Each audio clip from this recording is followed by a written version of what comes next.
Hi everyone, I'm Nikki Fowler with Glitter Magazine, and I'm speaking with the phenomenal award-winning actor and director Denzel Washington and actors Corey Hawkins and Alex Hassell for their new film, The Tragedy of Macbeth, which is in theaters now and streaming on Apple TV Plus January 14th. Hi Denzel, how are you? How are you? Pleasure to meet you. I have a question about your craft and your love of it. And after all the rehearsals, the direction, the running lines, what was it like for you in the moments of your performance to have this freedom to get lost in the role creatively? Stanislavski, the acting teacher writer, talked about cutting 90%. You do all the research, you do all your homework, you do all of that, you study the lines, and then you cut 90% of everything you've studied. You throw all that away and you listen and you respond accordingly. I didn't know. I like not knowing what's going to happen. If that makes sense. Yes, it does. Thank you so much. Mhm. Hi, Corey. How are you? I'm good, Nikki. How you doing? Great. Thank you. Can you share? I'm sure you have many, but can you share one moment in the film that really stood out as an incredible creative experience for you? Oh man. Okay. Because every moment felt like that for me. Um, I don't know if I was, well, there was a few. First of all, I'll just say it wasn't in the film. It was mostly the rehearsal process. It was everything sort of leading up, watching Denzel and Francis and all the other great actors in this sort of watching the sauce get made.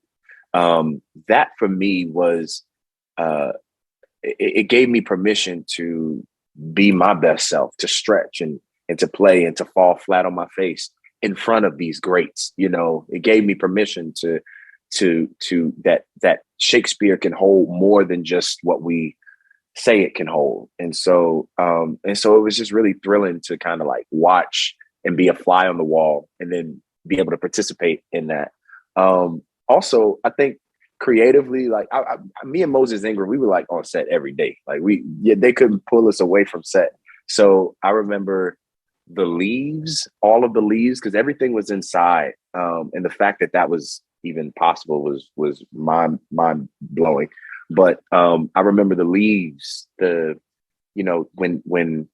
the wood comes to Duntonay, it just it was I remember the conversations that they were having just about the texture of the leaves and how it would read on black and white. And there were so many different conversations about leaves. And I'm like, like just the specificity of it all was just incredible. What he was able to do in that scene with me and Malcolm, Harry Melling, walking down before I found out about my family, the leaves sort of falling, all of that was inside on a soundstage.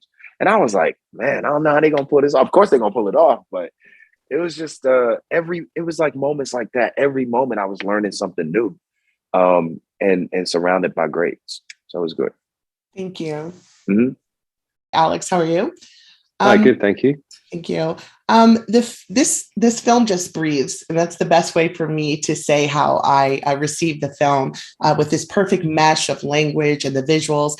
What were your thoughts on seeing the final film come together?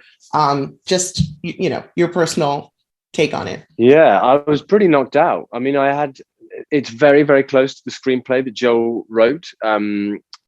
So he tends, I believe, to use almost everything that he shoots. He's not the kind of director that then, reshuffles everything around afterwards. So it's pretty faithful to what I knew we'd shot and what the screenplay was. And in fact, unlike some other directors, you're welcome to get the storyboards each day when you're shooting with Joel, which is really interesting and really helpful. I've got a big wad of storyboards at home now that I'll keep as a memento.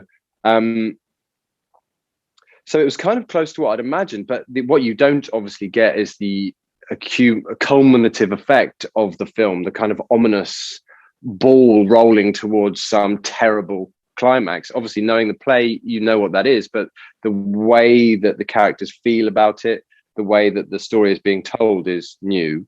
And I was just incredibly proud to be part of what I think is really kind of an art house film. And caring a great deal about Shakespeare and cinema as I do, to be sort of in the middle of both of those things with these incredible actors and creative people was a great honor. And I think it's a really good film of Macbeth. I think it's really a brilliant telling of Macbeth that I hope will stand the test of time. Thank you all so much. Make sure to stream The Tragedy of Macbeth on Apple TV Plus on January 14th.